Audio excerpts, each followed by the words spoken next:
a labor intensive activity is one part of it. The second part of it is can you get to a fair economic reward? Is there a return to it that merits deploying a labor force? And I think until to date, rather, the global market, if you will, for carbon dioxide removal has been hampered by a very low recognized price for what we recognize as a very valuable service.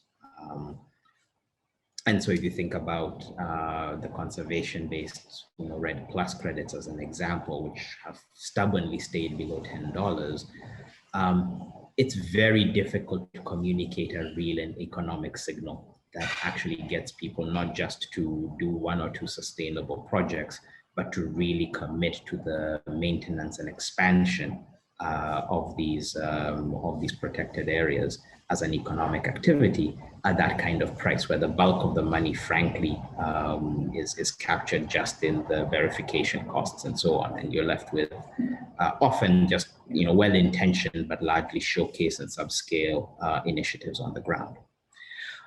I think that there's something promising in what we are seeing both in the voluntary markets, where you're seeing more and more companies with net zero commitments being willing to pay upwards of $15, $20, $25 a ton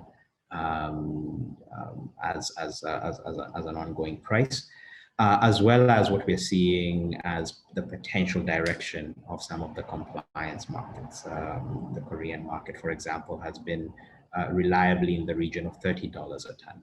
And at those prices, suddenly the activities of carbon dioxide removal take on a very interesting feature, particularly for places that are challenged in terms of their infrastructure or connectivity, in that it becomes a product that does not need to be moved once it's created, once it's sequestered.